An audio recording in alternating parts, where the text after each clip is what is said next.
नमस्कार विद्यार्थी मित्रांनो, रोजगार कट्ट्यावरती आपल्या सर्वांचं हार्दिक स्वागत आहे आणि आजची नोकरीची संधी आहे महात्मा फुले मागासवर्गीय विकास महामंडळ मर्यादित अंतर्गत विविध पदांकरिता भरती निघालेली आहे। महाराष्ट्र शासनाच्या सामाजिक न्याय आणि विशेष सहाय्य विभागांतर्गत असलेल्या महात्मा फुले मागासवर्गीय विकास महामंडळ मर्यादित अंतर्गत राज्यातील अनुसूचित जाती आणि नवबौद्ध तसेच सफाई कामगार समाजातील दुर्बल घटकाच्या विकासासाठी ही काम करत आहेत आणि याकरिता मुंबई येथे कायदेशीर सल्लागार या पदासाठी 11 महिन्यांच्या करार तत्वावरती काय आहे ती भरती निघालेली आहे। सो याकरताची जी भरती आहे त्या भरतीविषयी आपण अधिक सविस्तरपणे माहिती जाणून घेणार आहोत। आपले मागासवर्गीय विकास महामंडळ अंतर्गत ही जी भरती निघालेली आहे त्यामध्ये कायदेशीर सल्लागार या पदाची भरती आहे आणि या कायदेशीर सल्लागार पदाच्या भरतीसाठी मान्यताप्राप्त विद्यापीठातील कायद्याची पदव्युत्तर पदवी असणं आवश्यक आहे किंवा सनदधार असणं आवश्यक आहे। सो याच्यामध्ये तुम्ही बघू शकताय की मासिक ठोक परिश्रमिक जे वेतन आहे तुम्हाला दरमहा 75,000 रुपये इतकं देण्यात येईल आणि याकरता वाहन भत्तासुद्धा तुम्हाला देण्यात येईल। याकरता आवश्यक पात्रता आहे या पदासाठी वकिली व्यवसायाचा तसेच कंपनी कायदा 1956, भारतीय कॉन्ट्रॅक्ट ॲक्ट 1872, विद्युत कायदा 2003 इत्यादी कामातील कामकाजाचा किमान 10 वर्षाचा अनुभव असणं आवश्यक आहे। अर्जदाराने सेवा विषयक प्रशासन अशा सर्व प्रकारच्या कायद्याचे कामकाज हाताळलेले असणं आवश्यक आहे। अर्जदारास भूधारणा म्हणजे लँड टेन्युअर, मालमत्तेचे हस्तांतरण आदी कामांचा 5 वर्षाचा अनुभव देखील असणं आवश्यक आहे।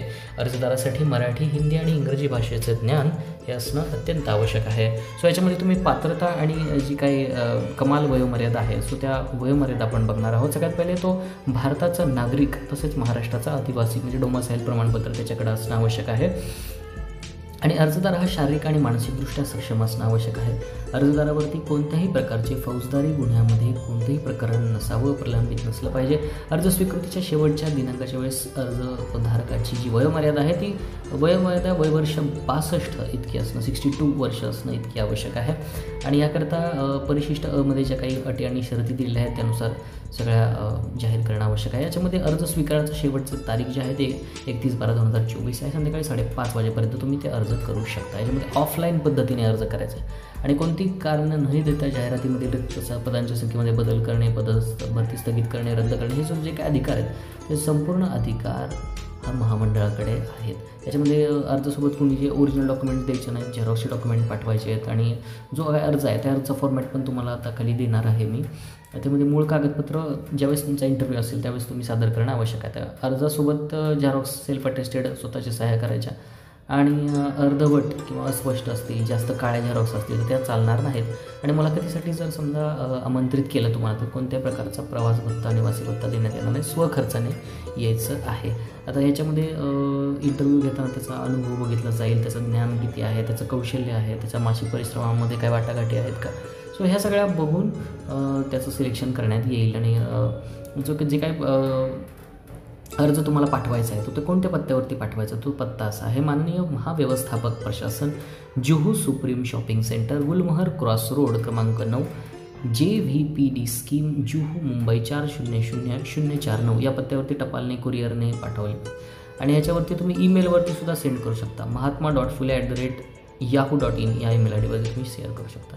आता ह्याच्यामध्ये जे काय आहे परिशिष्ट ह्याच्यामध्ये काय काय महत्त्वाची माहिती दिली आहे मग महात्मा फुले मागासवर्गीय विकास महामंडळाअंतर्गत मुख्य कालामध्ये एक पदाची भरती आहे। या पदाच्या भरतीमध्ये जी काही जाहिरात आहे त्याच्यामध्ये जी काही शैक्षणिक पात्रता आहे तर ती तुमची धारण केलेली पाहिजे। जर तो शेवटच्या वर्षात असला ग्रॅज्युएशनचं तर त्याला अलाउड केलं जाणार नाही आणि जी काही यादी लागणार आहे ती सगळ्या उमेदवारांचा अर्जांचा पात्रता छाननी करूनच त्याची अर्जची जी यादी लागणार आहे आणि ती यादी लागल्यानंतर तुम्हाला इंटरव्ह्यूसाठी बोलवलं जाणार आहे। आता जाहिरातीमधलं जे काही पद आहे ते कॉन्ट्रॅक्ट बेसिसवरती आहे, असं नाही की परमनंट नाही आहे, त्याला काही 7वा वेतन आयोग वगैरे तसं काही लागू होणार नाही आहे।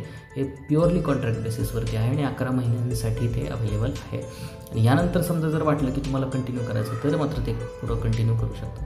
आता पूर्णवेळ कराराच्या साह्याने जे निवडलेला आहे तो एकत्रित मानधन दिलं जाईल। याच्यामध्ये निवडलेल्या अर्जदाराला महागाई भत्ता दिला जाईल, घरभाडे भत्ता, गणवेश भत्ता, अतिकालिक भत्ता, वैद्यकीय परिपूर्ती, भ्रमणध्वनी यासारखे कोणत्याही प्रकारचे भत्ते त्याला दिले जाणार नाहीत कारण हे कॉन्ट्रॅक्ट बेसिसवरती आहे, त्याच्यामुळे कोणत्या प्रकारचे भत्ते वगैरे तुम्हाला मिळणार नाही आणि जे काही सर्वसामान्य वेळ आहे त्या वेळा पाळणं आवश्यक आहे आणि समजा शनिवार असेल, रविवार असेल, सुट्टीच्या दिवशी समजा ओव्हरटाईम असेल, काम असेल सो ते देखील तुम्हाला जर उपस्थित राहायला सांगितले जाऊ शकते।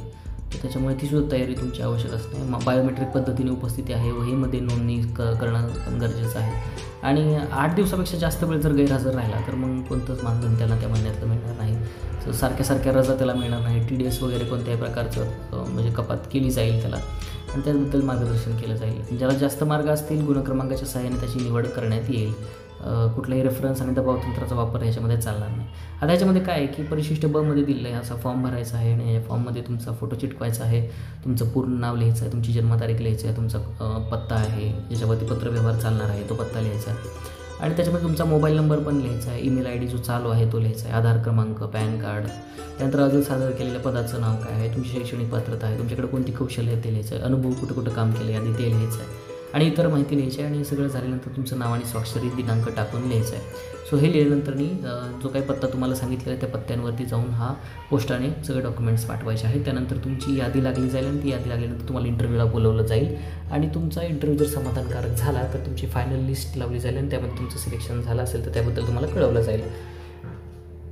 अशाच नवनवीन आणि ताज्या घडामोडींसाठी रोजगार कट्टा या आपल्या लाडक्या यूट्यूब चॅनलला सबस्क्राईब करा, लाईक करा, शेअर करा, कमेंट करा, आणि आपल्या प्रिय मित्रांसोबत जे कोणी स्पर्धा परीक्षांची तयारी करत असतील, की ज्या विद्यार्थ्यांना जॉबची गरज आहे, जे बेरोजगार युवक आहेत, पण ज्यांना असं वाटते की आपल्याला कुठंतरी चांगल्या ठिकाणी नोकरी लागली पाहिजे, तो अशा सगळ्या विद्यार्थ्यांना, सगळ्या लोकांना सगळीकडे तुम्ही फॉरवर्ड करा.